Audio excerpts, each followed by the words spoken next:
Yo, what's up guys? Another vlog na naman tayo. Susunduin ko nga pala yung pamangkin ko. Kukunan ko na din para may kaunting funny Para video. naman hindi masayang yung kalokohan ko.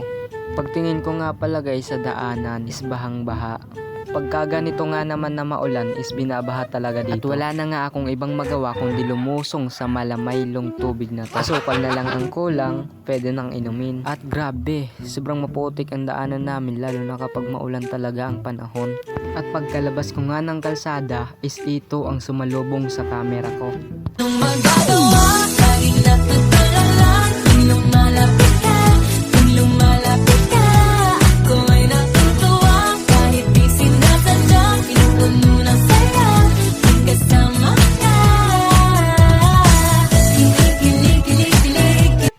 Kaya naman, napatingin na lang ako sa camera ko. Ganito na talaga yung mga tao dito sa amin.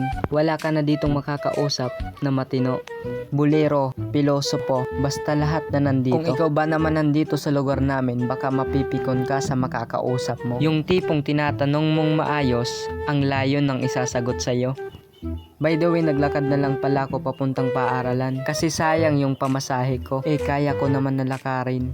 At ito pala guys yung pinakamatandang puno sa lugar namin. Pagkarating ko na nga ng unahan is kinunan ko na din nga ng video yung bahay ng tita ko. May parisan nga pala yung tita ko. Napakasarap ng pares at mami dyan guys. Dito lang yan sa barangay Sibagwan, papunta sa simbahan. Kaya naman pagkagising ko ng umaga dito na ako nag-aalmusal. Pagka ganitong maulan basang-basa talaga yung kalsada. Kaya shout out sa mga nakamotorsiklo. Mag-ingat po tayo lalong-lalo na kapag basa ang kalsada. So nandito na nga pala ako guys sa tulay ng Sibagwan. Mataas din pala guys ang tulay dito. Kaya kung mahuhulog ka dito tapos walang sasalo sa'yo, bali-bali ang buto mo. Bali-bali na nga yung buto mo, iaanod ka pa sa maling tao. Pero kung dito ka mahuhulog sa isang to, talagang pinana kayo ni Kopido.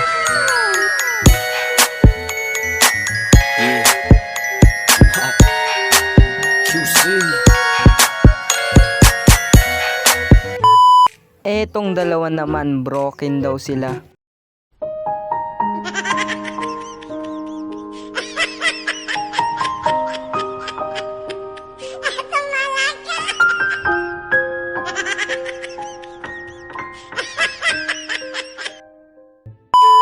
Makapasok na nga dito sa loob ng complex.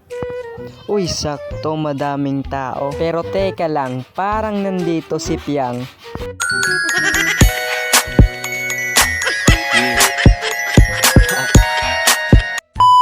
Siguro nandito din si Jazz.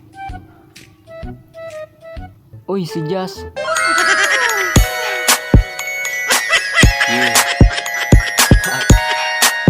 You see?